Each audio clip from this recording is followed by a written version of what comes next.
Главное музыкальное событие года, грандиозная премьера оперы «Дон Кихот» Жюля Масне, состоялась в Уфе, в Башкирском государственном театре оперы и балета. Надо сказать, что это выдающееся произведение французского композитора, редкий гость на российской сцене. Даже в афишах крупнейших театров страны, быть может, за исключением Мариинского, вряд ли увидите упоминание о Дон Кихоте. А еще это первый режиссерский дебют известного оперного исполнителя, художественного руководителя Баш-оперы, заслуженного артиста России Оскара Абдразакова.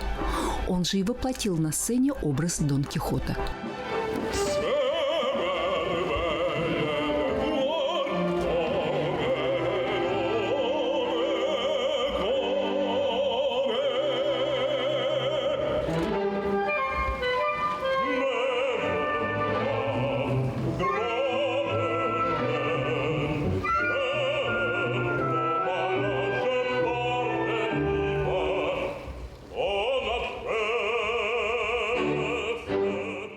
Рыцарские приключения хитроумного Дон Кихота Ла-Манческого, героя Мигеля де Сервантеса, будоражили воображение многих поколений отечественных школьников.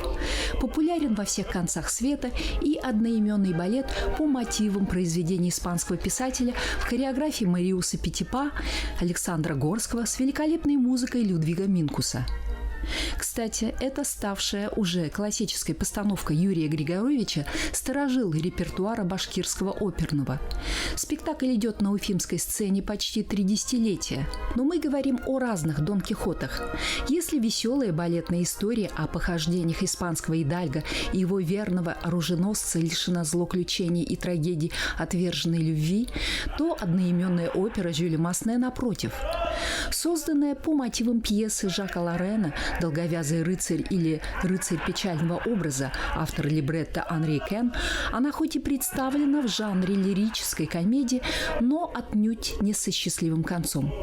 В финале герой умирает. Всему виной прекрасная Дульсинея.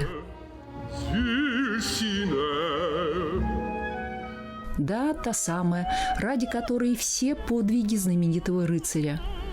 Ей ее красоте слагает оды Дон Кихот, но опять же это не совсем та Дульсинея, что из Тобоса. Книжная у Сервантеса, девка из соседней деревни, и швея, и жница, и в дуду игрится, и за себя постоять мастерица. А дама сердца оперного Дон Кихота, пусть знатная и богатая, но куртизанка. То есть, как принято говорить современным языком, особо с низкой социальной ответственностью.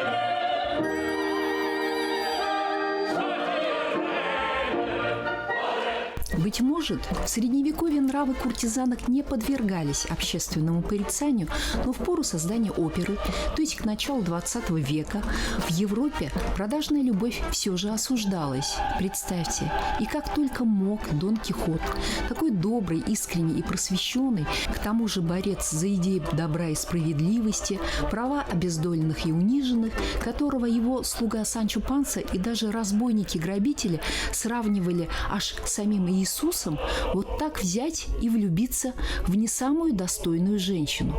Конечно же, Дульсинея отвергла руку и сердце благородного, но бедного рыцаря, хотя прежде, как и полагается представительнице ее круга, удачно использовала в корыстных целях своего поклонника, отправив его на верную смерть в логово разбойников, чтобы вернуть украденные колье.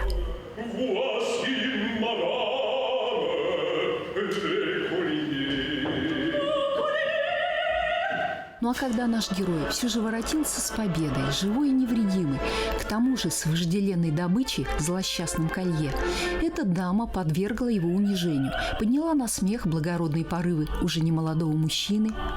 От такого жестокого удара судьбы в лице коварной Дульсинеи Дон Кихот уже не оправился. Но хорошо воспитанный человек всегда остается таковым. Неисправимый романтик, идеалист, привыкший видеть в людях только самое лучшее, он оправдывает действия алчной женщины, считая ее отказ и нежелание менять свой куртизанский образ жизни проявлением честности. И даже на смертном одре Дон Кихот продолжает благословлять свою любовь к прекрасной Дульсинее. Как говорится, нет повести печальнее на свете.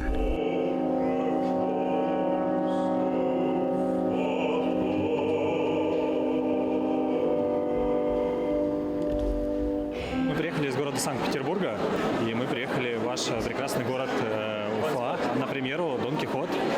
Мы знаем, что такой спектакль всего лишь 2 делаются в России. Это в Санкт-Петербурге, в Мариинском театре и, соответственно, в вашем. Вам очень повезло. Да, очень красиво. Все очень замечательно. Костюмы, музыка и сам театр очень красивый, насыщенный. Прям здесь есть дух такой театральный, оперный. Поэтому очень приятно здесь находиться.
Первая премьера оперы Жюля Масне состоялась более века назад, в 1910 году в Монте-Карло, с участием уже прославленного в ту пору в Европе, благодаря дягилевским русским сезонам, Федора Шаляпина в главной партии. Надо сказать, что роль Дон Кихота была специально написана для знаменитого Баса. И когда мы сегодня вспоминаем о дивных образах гениального русского артиста, рядом с Сусаниным, Борисом Годуновым, Иваном Грозным, Мефистофелем называем и Дон Кихота, который тоже вошел в историю мирового оперного театра. Роль рыцаря печального образа обессмертила имя великого Шаляпина. Это же просьба Федора Ивановича Шаляпина написать ему такую оперу прекрасную, как «Дон Кихот». вот, которая, в общем-то, действительно по его голосу, по его нутру. Эта опера не только пение, но это же еще и драматургия. Там же очень важно это. Понятно, что романтик, понятно, что такой образ, который несет счастье, добро людям, да.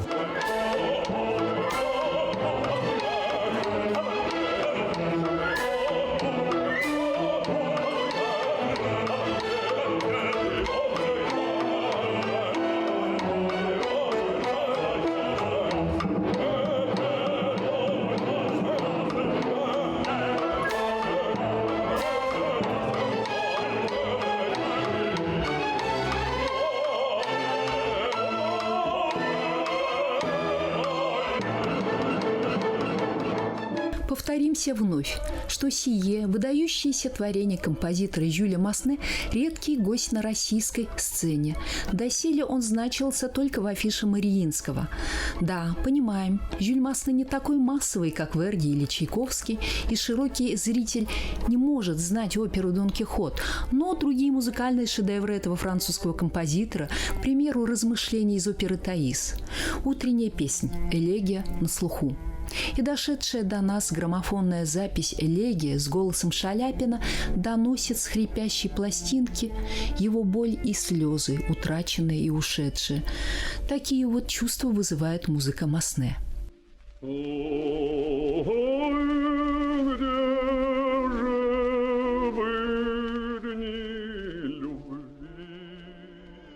Мы понимаем, что Дульсиней, который он выдумал в своих мечтах, это же размышления, это мысли. И мне хочется, чтобы те, кто послушал эту музыку, пришел не раз, потому что мы должны видеть это счастье, мы должны чувствовать его. Вот. Конечно, любовь. Конечно, любовь, прежде всего, к тому идеалу, к которому стремится мужчина. Это женщине, которой он готов отдать все последнее, свое сердце. Вот. Из-за чего он и пострадал, отдав свою жизнь. Это размышление.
Масне – это, наверное, один из самых моих любимых композиторов. И не только по музыкальной системе, которую он дает, но и по драматургической задумке, потому что у Масне очень часто есть такая умная насмешка над происходящим. Да?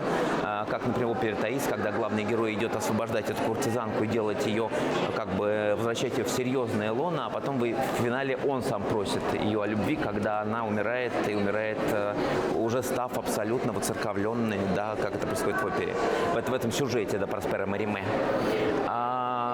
То же самое отчасти касается Дон Кихота. Плюс там у музыка Масне, она очень про невозможность любви на земле. То есть она как бы возможна, но возможна в идеале. В реальности она всегда в жизни разбивается о какую-то бытовую невозможность между этими людьми, да, ну, как Дон Кихот и Дульсинея. Если бы она не была молодой куртизанкой, а он не был бы стариком, вполне возможно, история была бы другая. Но в данном варианте она невозможна. Но катарсис состоит этой истории как раз в том, что вопрос не в том, возможно ли любовь.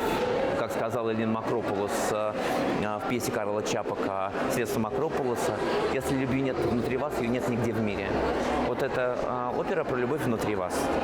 И я думаю, что для меня в Масне это самое главное. Он все время пишет музыку о любви внутри человека.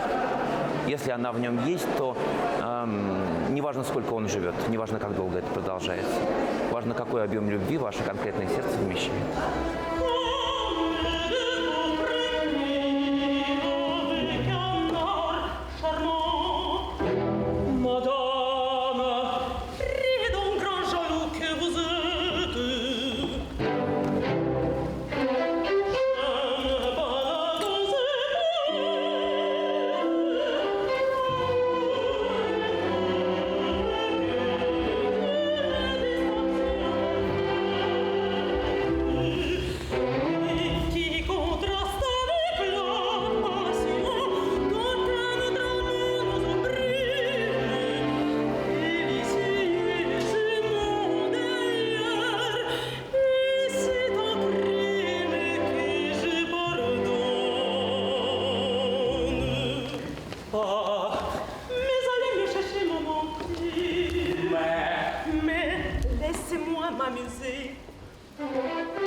Каждый из тех, кто сумеет прикоснуться к этому великому творению Жюля Масне, к опере «Дон Кихот», конечно же, не останутся равнодушными. Это потрясающее событие. Не говоря уже о грандиозности постановки. Тот визуал, который я увидел, это, конечно же, поражает. И я знаю, что потрясающий мастер Иван Складчиков, который все это реализовал, ну, это, конечно же, замечательно. Это очень интересно. А что хотелось бы отметить особо мне лично, как к академическому музыканту, что Дон Кихот очень классичен. Мы сейчас видим огромное количество примеров современного театра, где традиции заменяются неким новым ноу-хау. Вот здесь абсолютно традиционный, классический, ну, на мой взгляд, мне очень близкий театр. За что, конечно же, огромное спасибо всем тем, кто принял участие.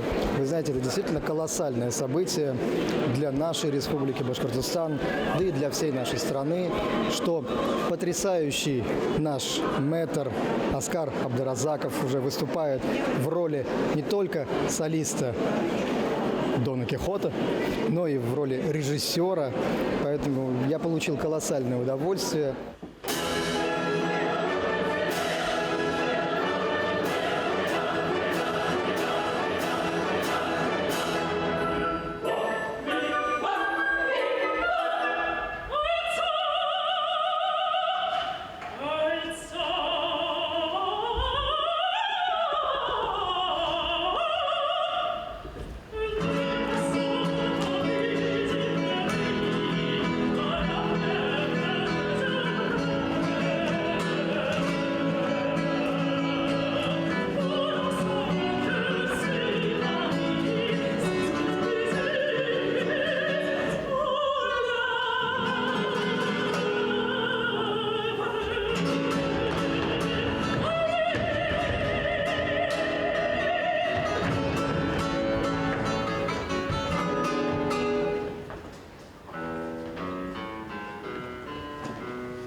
Вспоминая крупнейшие оперные постановки Башкирского государственного театра оперы и балета последних десятилетий, включая «Фауста» в 2018-м, «Царскую невесту», «Дон Жуана» и другие, отметим, что ни одна не сравнится с оперой «Дон Кихот» по грандиозности воплощения.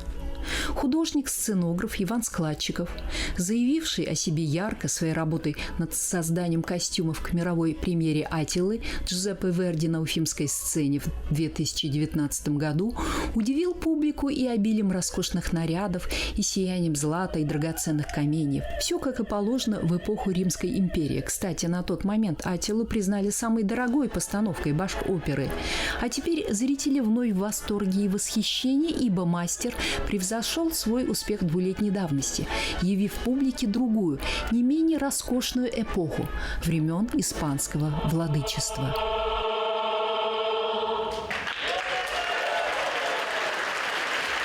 Дон Кихота, наверное, было вложено туда чуть больше, потому что в Дон Кихоте, если говорить о костюмах, то мы играем в эпоху испанского маньеризма. То есть это конец 16 начало 17 века, когда испанский костюм примерно на 40 лет отстает по моде от общеевропейского. И эпоха требует, безусловно, более тонкого подхода, потому что это воротники раф, это пуфы в панталонах, это много кружева, это много золотого шитья, это в данном случае в нашем конкретном спектакле много аппликаций. Аппликации с золотой парчой, аппликации с золотой сеткой по натуральным жаккардам. Это много шелковых тканей, таких как рыбдышин, таких как шелковый туаль. Это большое количество шелковой тафты. То есть, это спектакль, который требовал в этом смысле, наверное, более тонкого и более дорогого, может быть, какого-то подхода. Хотя слово «дорого» для меня не имеет смысла, потому что вопрос не в дорого, вопрос в эстетическом восприятии, а не в дороговизне самого материала. Что касается использования тяжелых каких-то вариантов, дело стоит в том, что исторический костюм изначально не был легким. Но именно эта тяжесть, именно какое-то фиксирование в смысле того, что у них были жесткие лифы, да, тяжелые рукава и так далее, заставляло людей двигаться совершенно по-другому. И когда артист оказывается немножко закован в такой костюм, это дает ему возможность быть максимально приближенным по своему физическому состоянию, физическому движению к тому, как люди двигались в эту эпоху. Для меня это важно. Что касается оценки коллег, вы знаете, я думаю, что каждый из нас, у нас, безусловно, есть диалог друг с другом, да, но думаю, что каждый из нас работает в этом смысле для диалога с самим собой и для диалога с теми художниками, которые были до нас.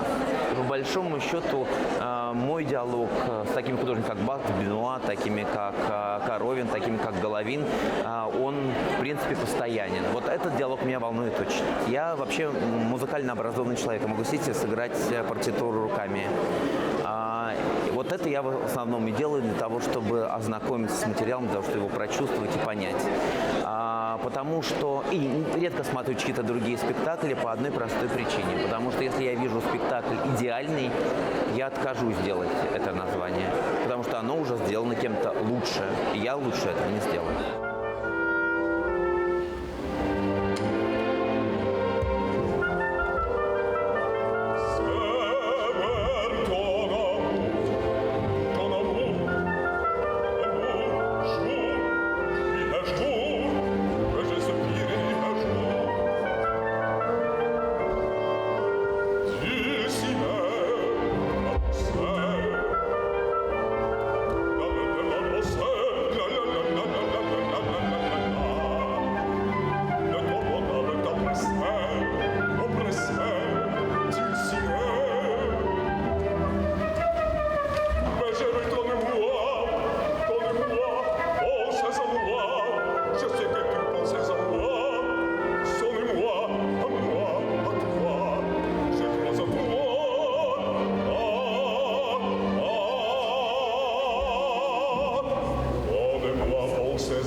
Впечатление, конечно, ошеломительное, потому что мало того, что восхитительный звуковой ряд, какой он должен быть в оперном театре, но здесь еще и визуальные решения. Конечно, художнику-декоратору, художнику по костюмам огромное спасибо за то, что сделали такой бесценный подарок, можно сказать. Это великолепное зрелище, оно завораживает, очень много необычных приемов, которые неожиданно на зрителя, прям они закрывают его целиком эмоционально. Мы прям сидели до мурашек. Были такие спецэффекты, которых мы раньше здесь не видели. Ну, естественно, костюмы просто поражают. Спасибо огромное. Это, наверное, именно то, зачем ходишь в театр, за тем впечатлением, когда ты погружаешься в совершенно другой мир, мир искусства, в мир таких одаренных людей, и просто преисполняешься благодарностью этому театру, оперному театру. Что ж, я поздравляю вас с нашим таким общенациональным триумфом. Я не ошибусь, наверное. Триумф Нас однозначно. всех, да, нашу республику, наш прекрасный город. Это просто восхитительно. Это то, наверное, из-за чего к нам будут приезжать вот только на постановке оперного театра и потом разносить по России и говорить: вы знаете, какой в Уфе оперный театр, вы знаете, какие там постановки. И это очень приятно, это такая гордость. Это реально гордость. Это невероятное ощущение полноты нашей культурной жизни, насыщенности нашего города. К чему-то великому.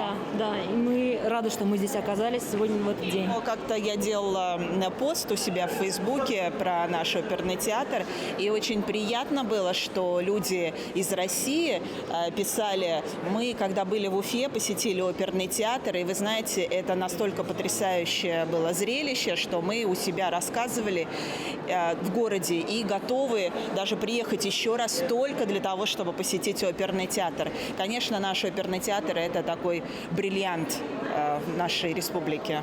Мы специально приехали из Москвы окунуться в атмосферу средневековой Испании. Мелодика звука, потрясающие костюмы. Мы в полном восторге.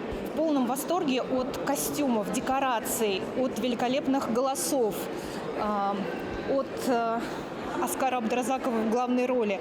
Это прекрасный спектакль, роскошные впечатления. Будем ездить еще. Активизируется и юный зритель. Мне тоже очень понравилась актерская игра, вокал всех актеров. Мне больше всего это понравилось. Костюмы, декорации очень разные, красочные. Мне очень нравится тоже. Первый раз в этом театре? В этом театре, да. И, честно говоря, мы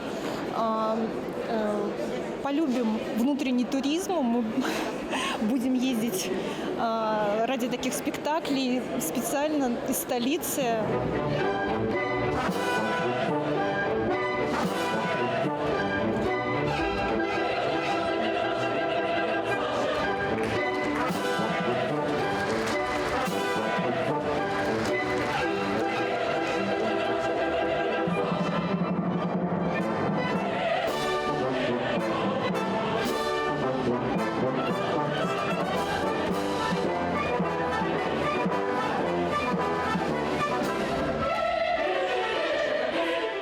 «Дон Кихот» – это уже вторая по материальному, скажем, вложению крупнейшая масштабная постановка оперного театра. Этот спектакль состоялся благодаря поддержке правительства Республики Башкортостан.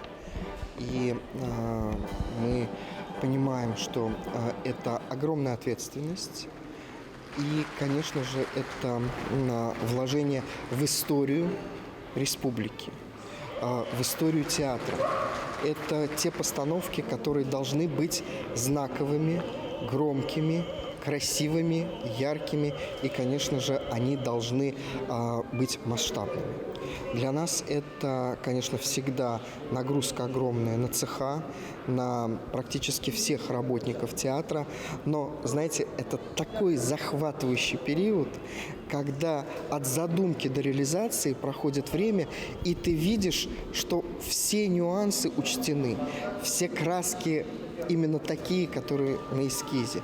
Все костюмы пошиты, и они смотрятся в ансамбле очень красиво. Когда свет дышит буквально в цвете декораций. Это когда сами актеры понимают, насколько они красиво выглядят на сцене. Потому что костюмная опера, она всегда для зрителя очень ценна воспоминаниями на всю жизнь. И своим масштабом, и своей красотой. И когда открывается занавес, зритель окунается в нашу историю, которую мы ему дарим. менее десятилетия назад не было постановок на языке оригинала. Года 3 назад «Фауст» был тоже на французском языке. Вот восприятие. Но благо есть, конечно, титры. И французский тоже очень гармонично, очень. Он очень гармонично заходит и не режет слух. Это очень приятно.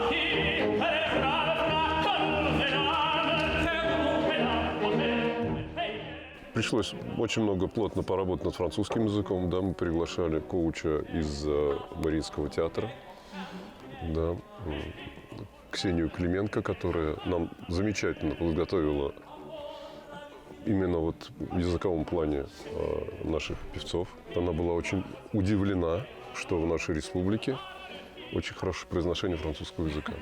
Я говорю, у нас как бы приближено, у нас же и и у них эта буква есть и. Ну и различные гласные. У нас в этом отношении очень подвижный язык, вот, и артикуляция.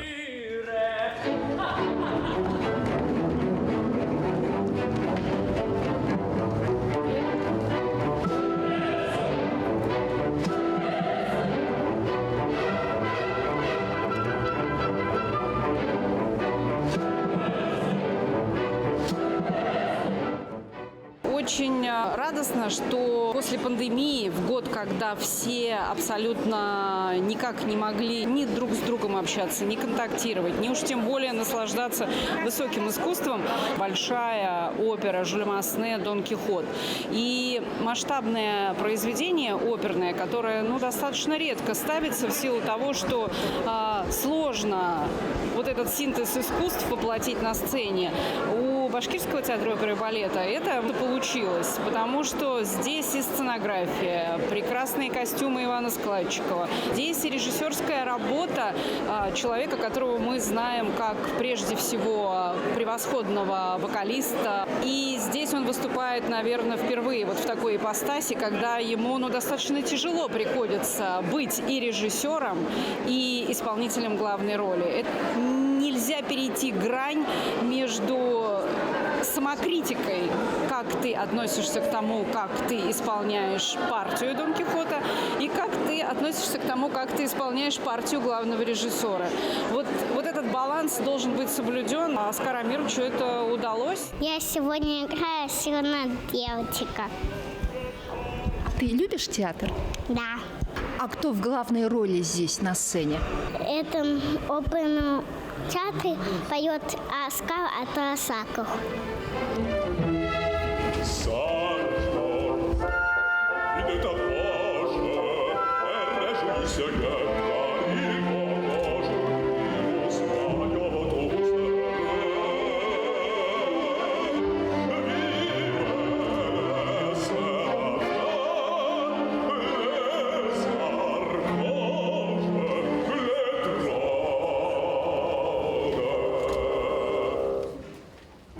Оруженосец Санчо Панса, умудренный жизнью, на судьбу не ропщет, звезд с небес не хватает, но и не прочь помечтать.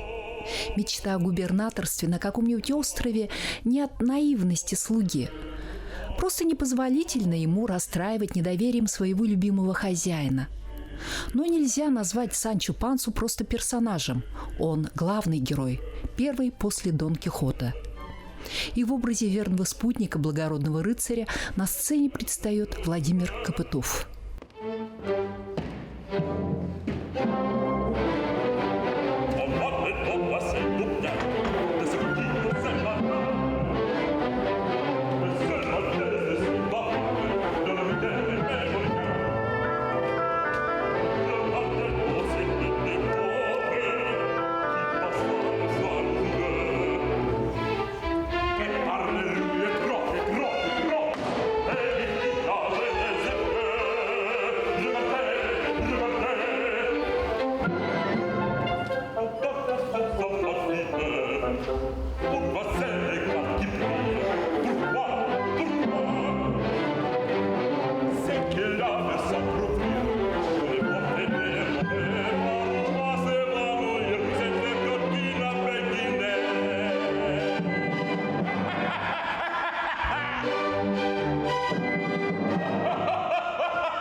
подборе актеров вы изначально знали, что будет Владимир Копытов, тот самый... А его и не надо готовить, он просто Санчо. И по сложению, и по его вот этой веселой энергетике, экспрессии.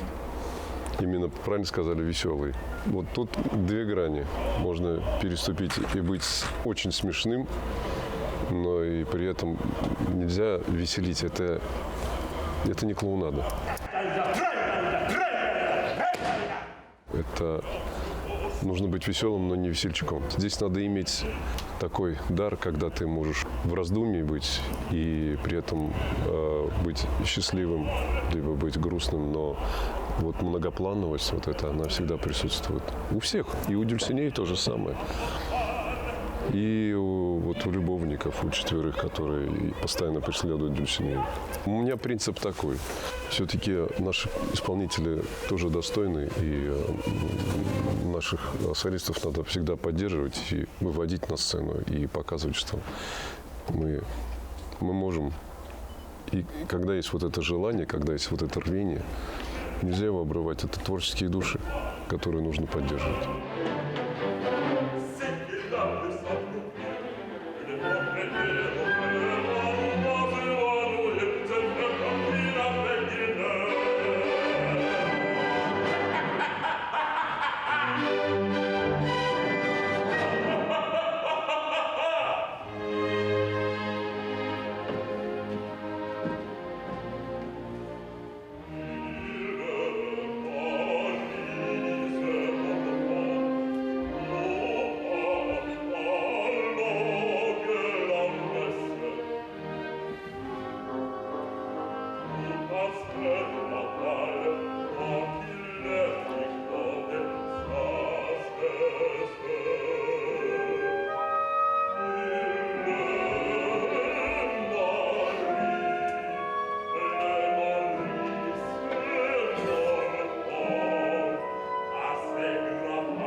Признайтесь, была роль мечты или вы случайно пару лет назад узнали, что вам уготовано стать Санчо Панса? Зачем? Я родился, я уже знал, что я буду.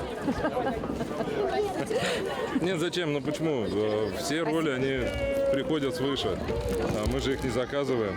Хлоп появилось, и здорово, что оно вышло так, как оно вышло.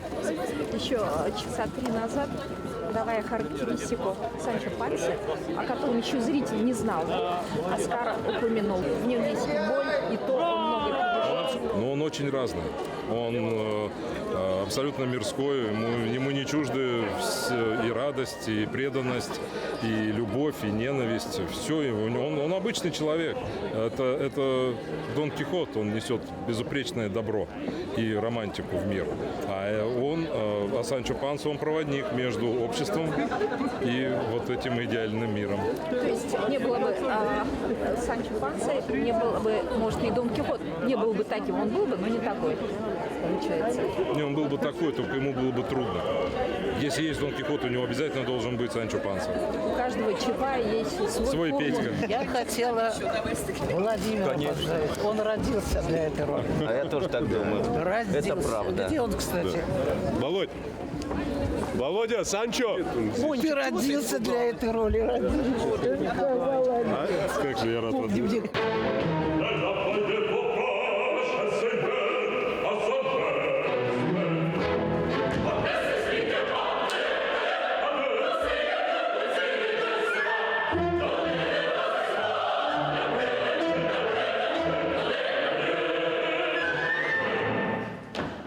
В Уфе происходит одно из значимых событий музыкальной жизни страны.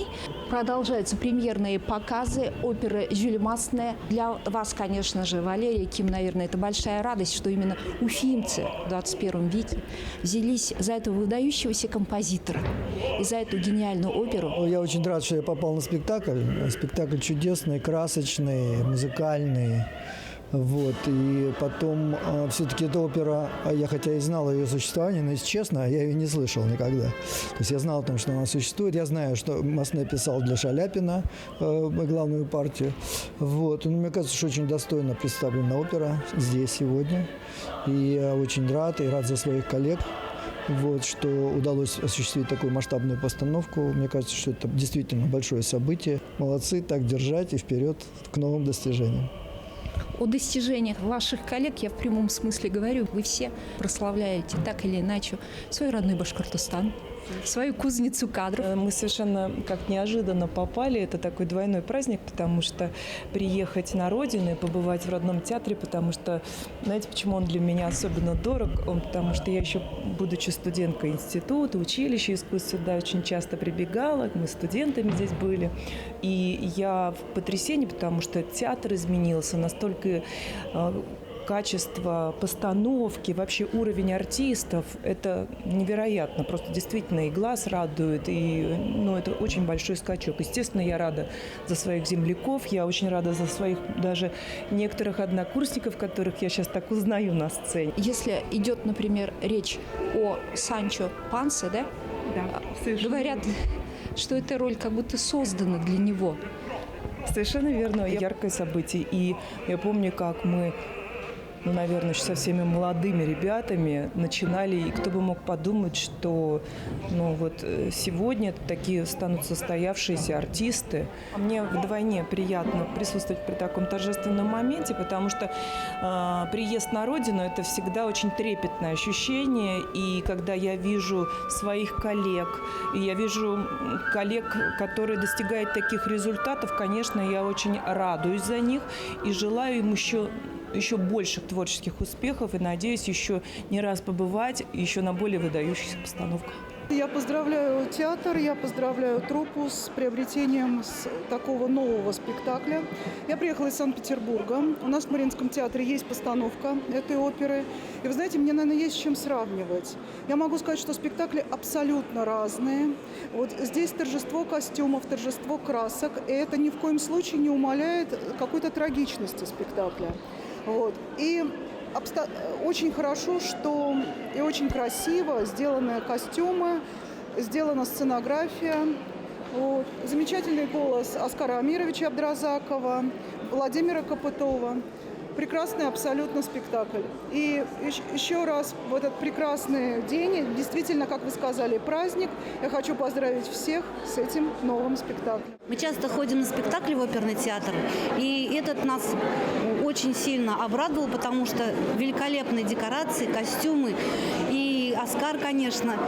И, в общем, нам очень понравилось, и надеемся, что финал будет еще грандиознее. Большое спасибо всем, кто это дело нам устроил. Всегда хочется спросить, есть все-таки в нашей жизни место рыцарям прекрасного образа, поэтому вопросы ставятся очень интересные, очень нравственные. Мы рады, что худрук у нас такой замечательный актер, артист, певец. Да, и еще большой респект дирижеру. Очень радует в последнее время, особенно оркестр. Великолепно. В общем, идем в мечтах.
прекрасной Дульсинеи в дни премьерных показов в Уфе, затем на исторической сцене Большого театра России выступила приглашенная солистка Большого театра и Венской оперы Елена Максимова. Елена, поздравляем вас с дебютом на башкирской сцене. Спасибо огромное, спасибо. Скажите, доселе вам приходилось с вашей ролью сталкиваться или это тоже впервые? Нет, это мой второй опыт. Первый мой дебют был в качестве Дульсинеи 3 года назад в Сиднейской опере. Вот. И я настолько влюбилась в эту роль, что когда Оскар позвонил и спросил, свободна ли я, могу ли я в это время быть здесь, я все дела свои отложила и приехала, потому что это одно удовольствие петь такую партию, особенно вот в вашей постановке. Она такая красивая, такая красочная. Пожалуйста, приходите все, вы не пожалеете. Скажите, мы, конечно, не знаем, какой была постановка в Сиднейском театре, но по грандиозности, масштабности, красоте костюмов, и дороговизне, давайте честно. Это правда, да. Она просто уникальна, честно говоря. Действительно сделана с огромным вкусом. Очень дорогая, и это видно. Костюмы все сделаны на совесть, они очень красивые, и сет замечательный, дизайн всего спектакля решен замечательно. Это действительно прекрасная сказка, подарок уфимцам и вообще всем посетителям, кто придут, всем зрителям, кто придут на спектакль. Доселе вы в этом театре не бывали? Нет, это мой дебют здесь. Это мой дебют. Я надеюсь, что он удался. Я очень рада, что я дебютировала именно в этой партии у вас. Аида, ты сегодня первую свою роль сыграла на сцене.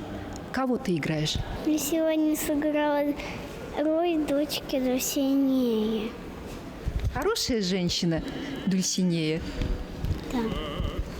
А Дон Кихота сегодня кто играет? Папа.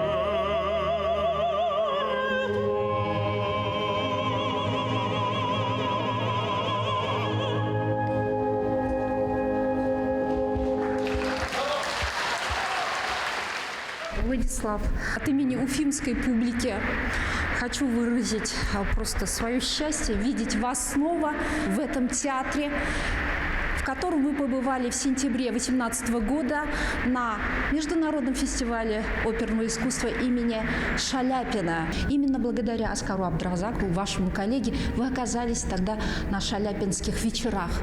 И теперь ваши добрые слова, пожелания уже Оскару Абдразакову. И, конечно же, вы его раньше, Дон Кихота, слышали, нежели уфимцы. Да, я слышал в Мариинском театре несколько раз, заходил, слушал. Оскар Амирович, конечно, мастер сцены, и я желаю, чтобы этот спектакль жил очень долго. То есть он, я думаю, что сделал хорошую работу, и это должно быть еще оценено критиками, может быть, по заслугам. Желаю всего самого наилучшего этому спектаклю и Оскару.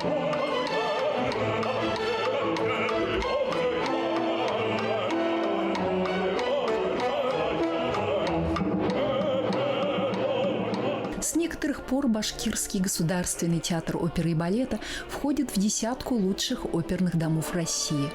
Да, это большая честь как для творческого коллектива башкирской оперы, так и республики. Но гордое звание также обязывает, его нужно подтверждать. Потому ежегодно новые постановки театра после нескольких премьерных показов на родной сцене, как правило, проходят смотрины московской публики и жернова столичной критики. Место действия – историческая сцена Большого театра России. В этом году пришел черед и Дон Кихота. Принято решением правительством Республики Башкортостан о том, что мы ежегодно будем на исторической сцене Большого театра представлять наши новые постановки. И таким образом это, конечно же, и подъем театра, и стимул, так как мы входим в ведущую десятку оперных домов России, как лучшие оперные дома. И, конечно же, это для нас, как и для зрителя, конечно, это очень важное историческое событие. Сегодня классическое искусство, а сегодня высокое искусство – это, конечно, то искусство, к которому надо приобщать. И мы сегодня видим, что театр оперы и балета в этом плане абсолютный, вот если мы берем театр города Уфы, абсолютный законодатель мод, потому что работает в социальных сетях. Очень необычный был ролик, который приглашал на этот спектакль. То есть они, понимая, что спектакль и так будет пользоваться успехом у элитарной публики, они все-таки для массовой публики делают такой продукт, чтобы людям было понятно и было интересно приходить на этот спектакль. То есть качество не только самой постановки, которая на очень высоком уровне, но и сопровождение. Да, на нашем языке это называется постпродакшн, промоушен. То есть мы видим, насколько профессионально сегодня Башкирский театр оперы и балета именно на мировом уровне работает. Поэтому я как зритель счастлива, что у нас в городе Уфе, в столице, есть такой театр, который действительно нам, зрителям, помогает сегодня видеть, каким может быть современное искусство. И, конечно, сегодня режиссерский дебют Оскара Мировича, безусловно, поздравляем.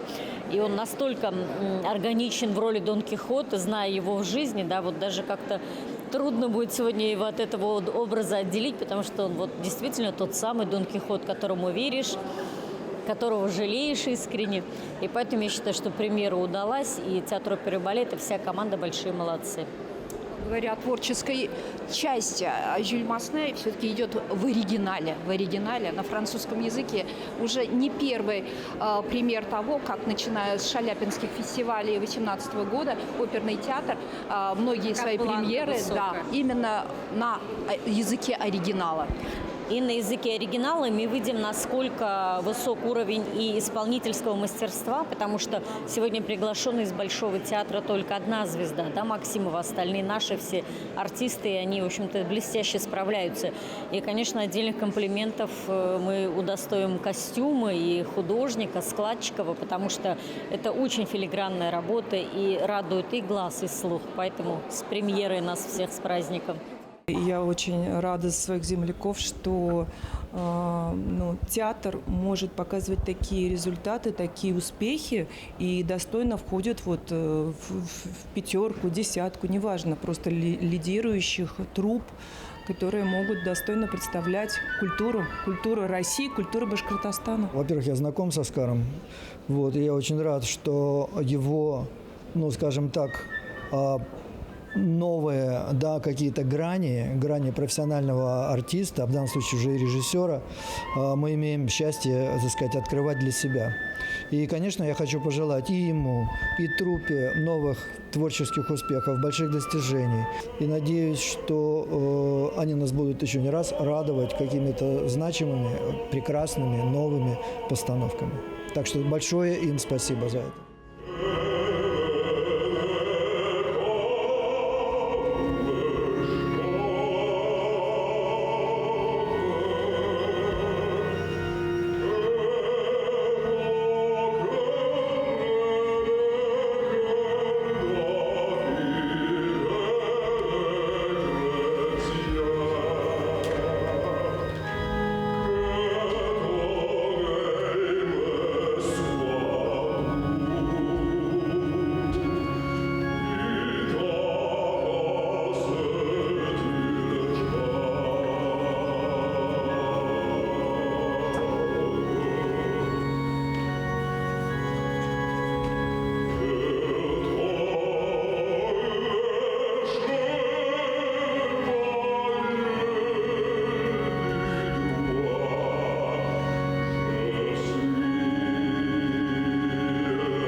Вернемся к режиссеру-постановщику.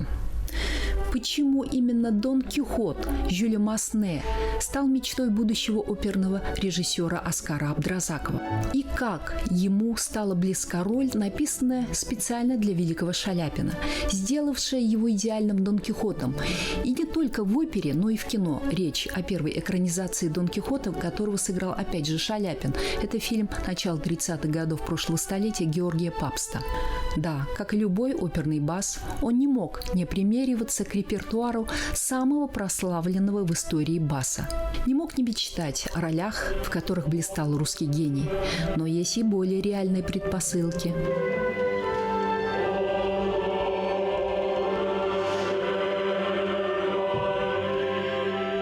Для Оскара Абдразакова имя Федора Шаляпина словно талисман, звезда путеводная.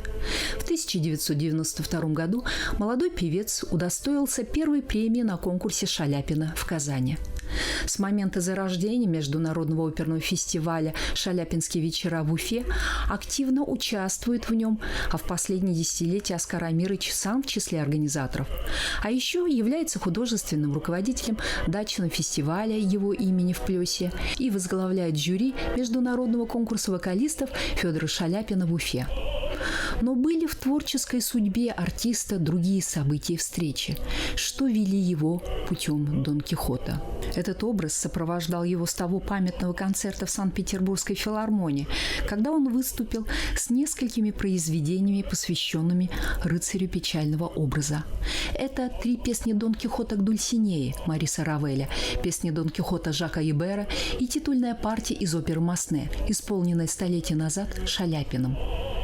А с появлением в репертуаре Мариинского театра самой оперы его размышления о Дон Кихоте переросли уже в планы о будущем спектакле в Уфе. Да, наверное, было закономерным, что рано или поздно опера «Дон Кихот» появилась бы в Уфе. По выражению самого Федора Шаляпина, в колыбели его творческой жизни и на этой сцене, что в нескольких десятках шагов от другой сцены, в прошлом дворянского собрания, где дебютировал молодой Шаляпин. Другое дело, кто бы воплотил мечту Оскара Абдразакова, если не он сам.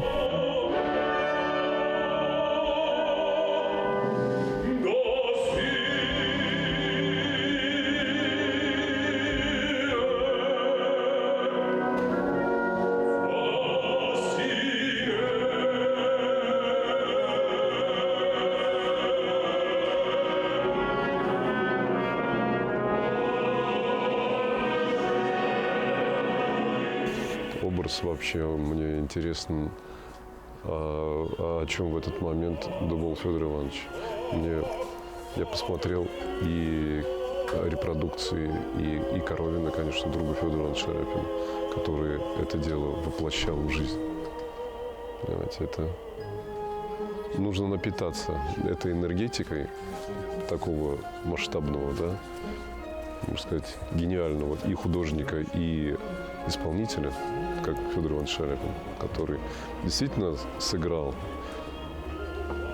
он ее прожил. Наверное, тут больше всего должна быть жизненная какая-то вот, либо творческая необходимость. Знаете, это же все-таки и опера, и драматургия. Ты тут должен и иметь навыки артиста, именно драматического артиста. Можно усыклить? Да, зная, скажем, последние 2 десятилетия, в том числе вашу творческую судьбу с разными периодами, мне кажется, что вы, наверное, в некотором смысле Дон Кихота путь прошли. Дай Бог. Ну, все мы должны пройти свой путь. Очевидно, мой путь должен был быть таким. Оскар давно мечтал и готовился к Дон Кихоту в Мариинском театре. Разговор именно шел о том, чтобы Дон Кихота привезти в Башкирию. И тогда Оскар сказал, когда уже прошло много лет, и он стал художественным руководителем театра, он сказал, ну раз мы не смогли привезти Дон Кихот в Башкирию, значит, будем ставить сами Дон Кихот. И на самом деле эта его мечта сбылась, потому что это одна из любимых его тем была. Рыцарь печального образа, это любовь, это юмор, это драма. И вот сегодня, я думаю, что все это воплотилось на сцене. И, конечно, мы с Оскаром безумно рады, что художник-постановщик Иван Складчиков – это наш очень близкий друг и главный художник театра. Опять же, Оскар Ивана пригласил несколько лет назад на должность главного художника и сказал, этот человек должен работать здесь. Вы счастливы? Я не знаю, вот спросите женщину после родов, она счастлива, с одной стороны счастлива, с другой стороны ощущение примерно всегда только одно, что ты делал, и в этот момент приходит пустота до момента следующей беременности. Но поскольку я знаю, какой следующий спектакль, то я, в общем, более-менее спокоен. Так, ваши впечатления об этом спектакле? Это просто великолепно. Я такого вообще не видела в жизни, такой красоты, такой мощи. Это просто нет слов никаких, знаете. Одни эмоции сейчас только. А главный герой? А главный герой вообще вне конкуренции. Я такого Дон Кихота шикарного вообще в жизни не видела. Это полностью о том, что я мечтала, что я увижу когда-нибудь этого Дон Кихота. Прекрасного, чудесного, эмоционального. Ну, нет слов.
Герой погибает, к сожалению, но дело его живет.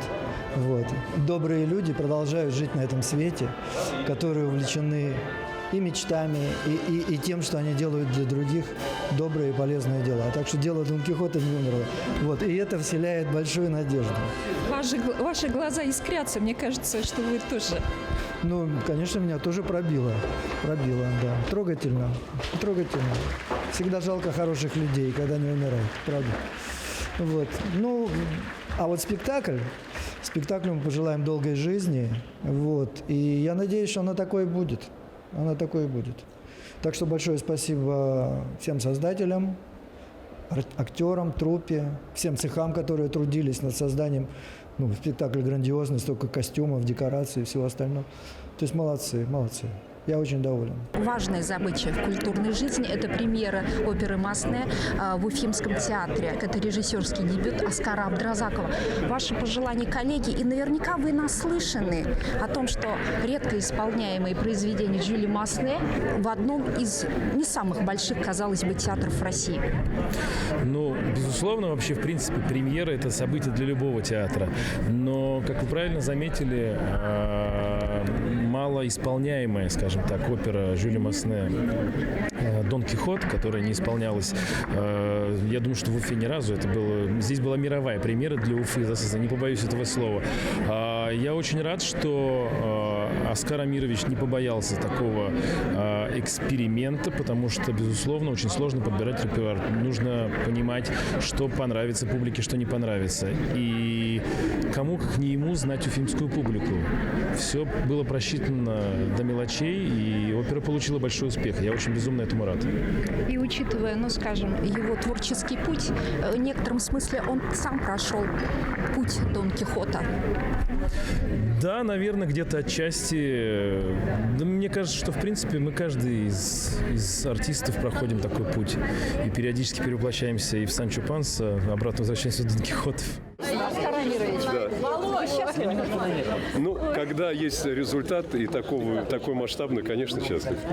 О результатах Конечно. пока не говорим. Первый Да. день, но такие грандиозные вещи являются как бы посвящением. Кому, Да. чему вы посвятили этот спектакль? А этот спектакль я посвятил любимому педагогу Мюльше Галине Муртазиной, который накануне 27 мая исполнится 95 лет. Да. Я считаю, что это один из таких самых больших, я считаю, таких проектов этого года. Поэтому я очень рад, я очень счастлив. Мы счастливы, что Да. Дон Кихот станет знаковой ролью для вас. Это любая роль, она знаковая, особенности это мечта голоса баса, потому что эта роль, она держится именно на пении, прежде всего, и, конечно, на драматургии. Потому что здесь нужно не только петь, но еще обладать актерским талантом. Ваши пожелания родному театру? Я думаю, что не сбавлять парусов, идти дальше и также и набирать. Мы за эти годы набрали очень хорошие результаты, репертуар, и коллектив подтянулся, и музыканты, и хор. Да и вообще в целом мы как-то такие живые, что называется, как живой организм творческий.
Масне, Шаляпин, впрочем, немало имен, даривших за столетия зрителям встречу с оперным Дон Кихотом.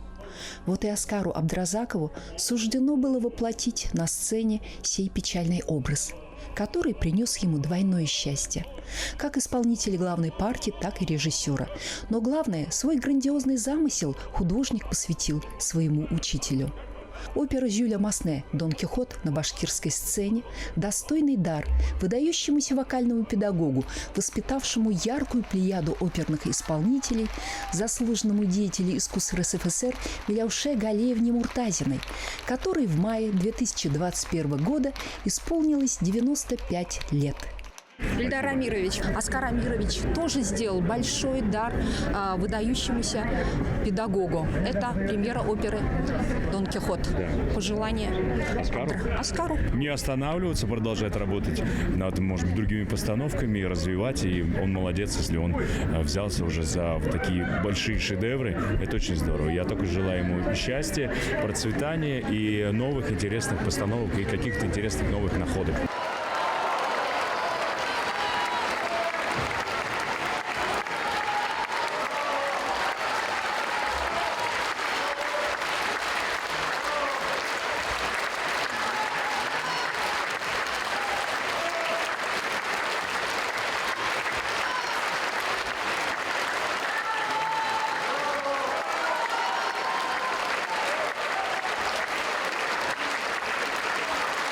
Главная премьера 2021 года – опера Жюля Масне «Дон Кихот» в Уфе с премьерным показом на исторической сцене Большого театра России стала отчетом нового этапа как в жизни коллектива башкирского оперного, так и всего театрального сообщества республики.